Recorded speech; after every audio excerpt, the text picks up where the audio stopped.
for some, it's a journey that can take years, and for others, it's a journey that can happen in moments or days. That complete comprehension that everyone's doing the best that they can within their level of awareness.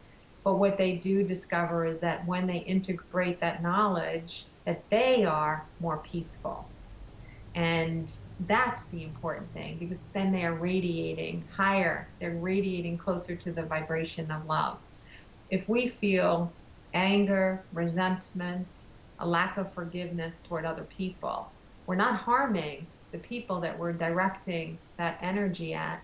We're only harming ourselves. We separate ourselves from being happy. We separate ourselves from the abundance and freedom that comes with vibrating to the vibration of love. So it's an important first step. And the steps continue. There are many, many, many steps that help us to become more peaceful. Another one that I work on with a lot of clients, and I can appreciate this more than most people because I wasn't there in the beginning, but that is to really start to understand your own judgment. The people that I bring into my life now, in comparison to 10 years ago, I'd say they are less judgmental than the people I was surrounding myself with 10 years ago, me included.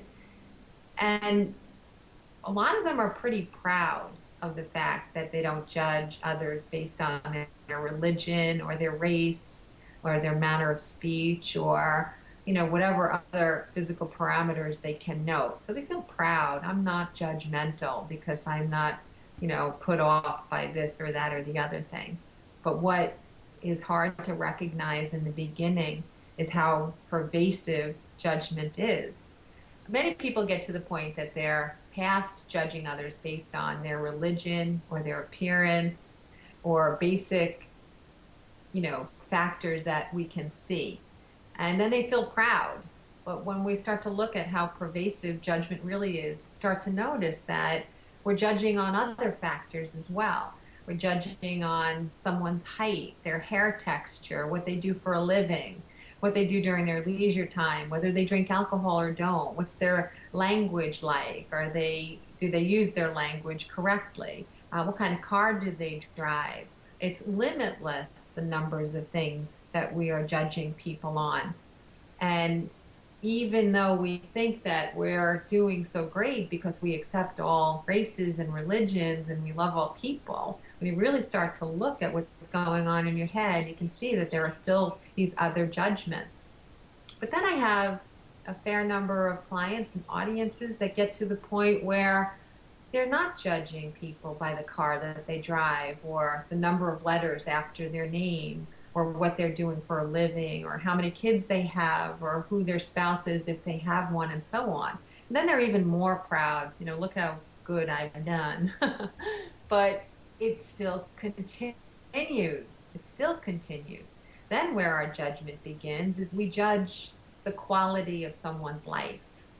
If someone is depressed, we judge them as being less fortunate than us. We judge a homeless person because they don't have the quality of life that we deem worthy. We judge people in however they create their life, and we judge them based on their own happiness or how they're showing how happy they are.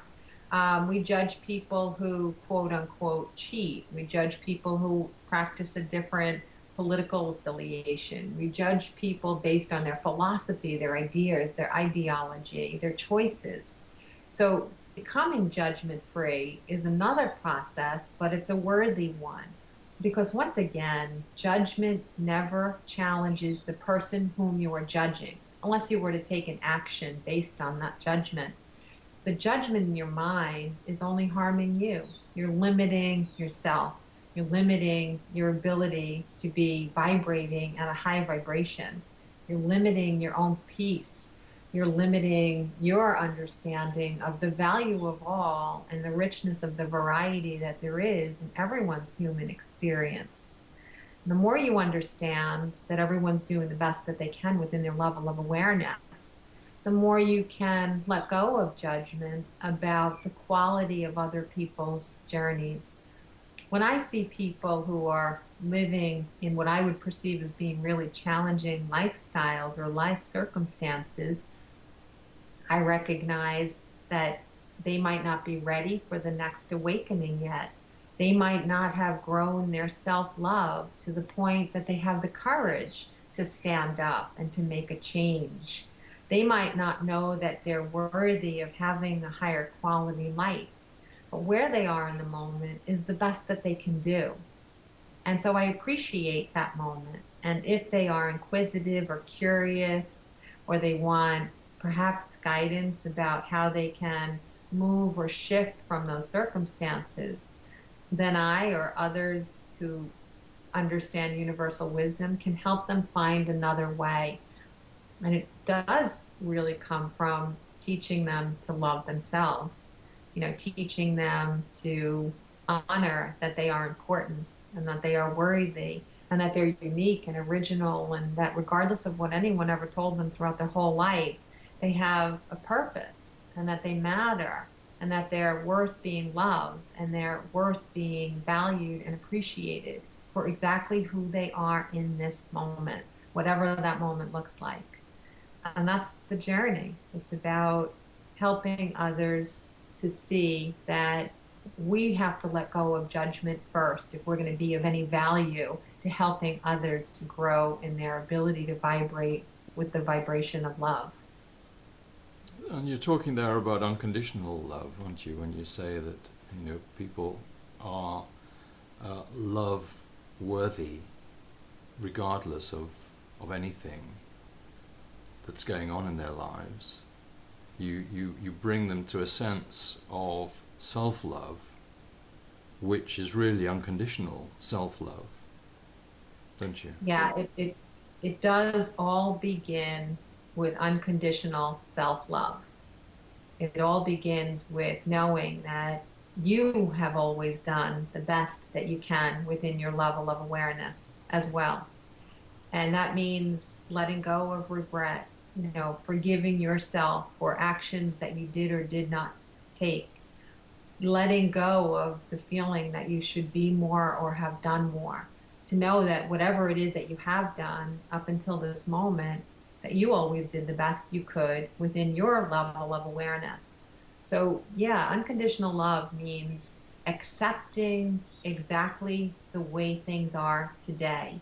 It doesn't mean saying that I want to freeze this and there's no room for growth or development or new awakenings. It means to accept the way that it is in this moment. It doesn't mean that I should say there are certain things I have to change about myself and then I will love myself. It means loving yourself at your present appearance, at your present weight, at your present level of circumstances. And the more love that you can experience for yourself, the brighter tomorrow begins to look, because you radiate an energy that magnetizes in circumstances and people that are vibrating at that higher vibrational level as well. So it's basically giving you the edge toward getting to more of the things that it is that you want, because this great, infinitely wise universe is going to help you by bringing you steps to getting more of what it is that you want, more of what it is that you're capable of, more of what it is that you define yourself as being capable of being.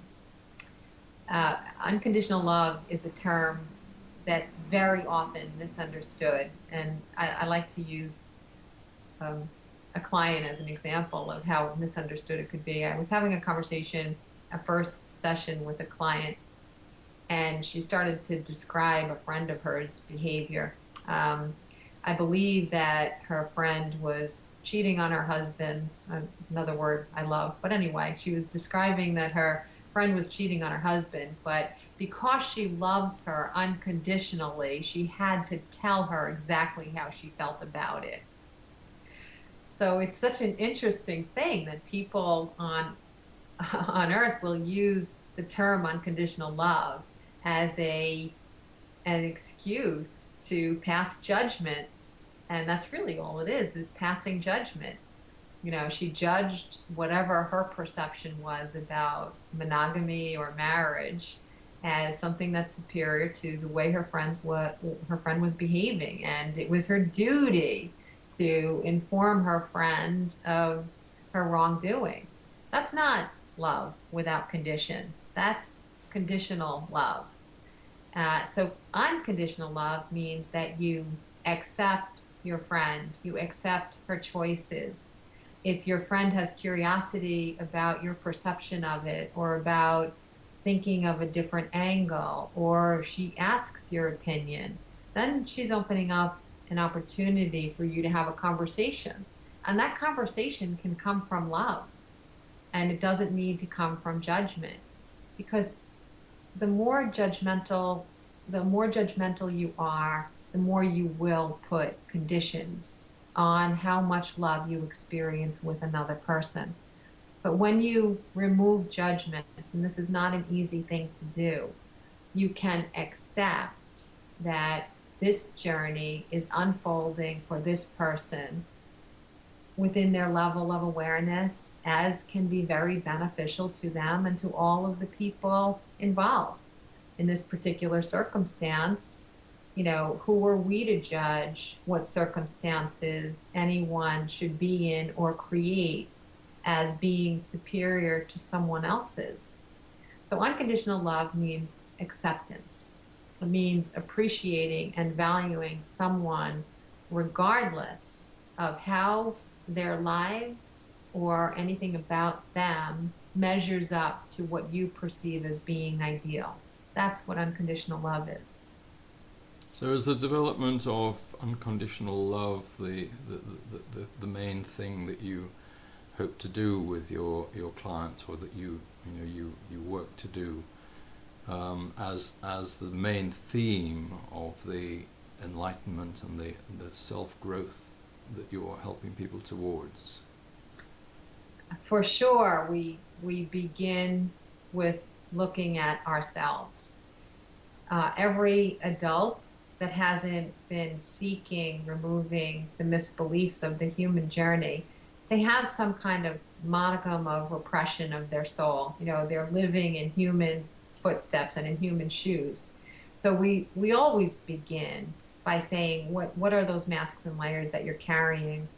Some of the exercises that we do have to do with acknowledging the identity that you have selected based on all of the influences in your life and what their expectations are of you. And I do a 3-day weekend just on self-love.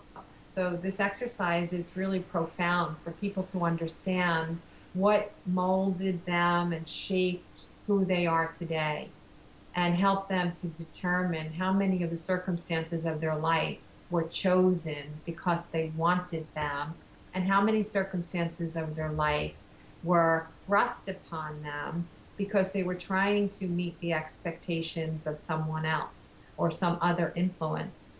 That influence goes beyond our parents. It goes to whatever religion we're practicing, whatever the culture of our environment is, whatever political system we orientate ourselves toward, whatever is going on in the media. There are expectations about what we should do, how we should perform, who we should be, or how we should look. And they influence the identity that we select by the time that we come into adulthood. By the end of one of those particular weekends, a person is very clear about selecting who they really are, what they're passionate about, what they're curious about, what makes them soar, what makes them happy, what's invigorating. And we leave the weekend by aligning with that identity and purposefully taking steps and thinking and feeling toward allowing that to expand and blossom in our journeys. And that's where it all begins.